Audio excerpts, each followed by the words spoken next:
महाराष्ट्र में देवेंद्र फडणवीस कैबिनेट के विस्तार के बाद मंत्रियों को उनके विभाग सौंप दिए गए हैं। मंत्रिमंडल में शामिल नहीं किए जाने पर कुछ नेताओं में नाराजगी भी देखी गई।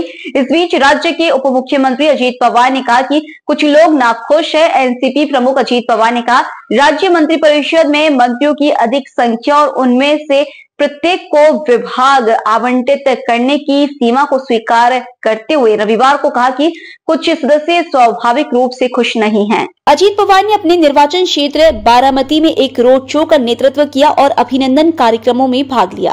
पवार ने एक कार्यक्रम में कहा, चूंकि मंत्रियों की संख्या अधिक है, इसलिए मुख्यमंत्री देवेंद्र फडणवीस को प्रत्येक मंत्री को एक विभाग देना ही था। जाहिर है कुछ लोग खुश हैं और कुछ नहीं। सोमवार को संभालेंगे कार्यभार। उन्होंने बताया कि राज्य मंत्रिमंडल में केवल 6 राज्य मंत्री शामिल हैं, जबकि बाकी 36 कैबिनेट मंत्री हैं। वित्त मंत्रालय को बरकरार रखने वाले पवार ने कहा कि वह सोमवार को कार्यभार संभालेंगे। पक्षाची वाटचाल ही सर्व जाती, धर्म, पंथ, प्रांत, भाषा, नागरिकांच्या सोबत विकासाच्या वाटेवर आपल्याला द्यायची आहे। काही लोकांनी आज मंत्रिमंडळामध्ये ज्यावेळेस आपण नावं दिली त्याच्यामध्ये काही मान्यवरांना थोडंसं थांबायला सांगितलं तर काहींनी रोष व्यक्त केला।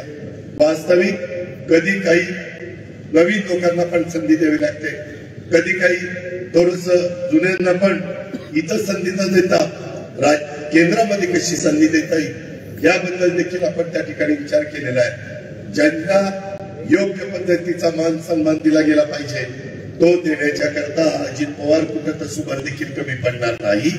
परंतु कधी कधी कारण नसताना गैरसमज निर्माण करून त्या ठिकाणी वेगळ्या पद्धतीचं वक्तव्य किंवा वेगळ्या पद्धतीची भूमिका ही त्या बाबतीमध्ये घेणं हे बरोबर नाही। राज्यात कुणावरही अन्याय होणार नाही। माझा मागासवर्गीय असेल, आदिवासी असेल, अल्पसंख्याक असेल, अशा सर्व जाती धर्माच्या बांधवांच्या हक्काचं संरक्षण करणं हे महायुती सरकारचं काम आहे।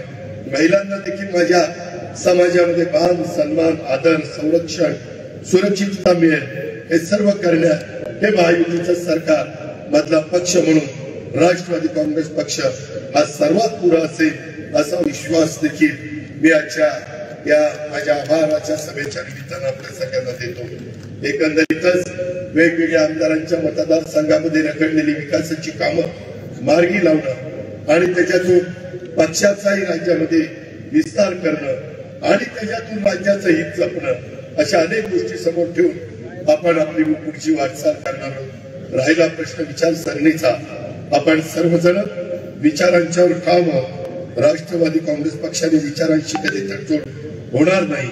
आपण भाजपबरोबर असलो तरी पक्ष हा शिवशाहू फुले आंबेडकरांच्या विचारसरणीचंच काम करेल।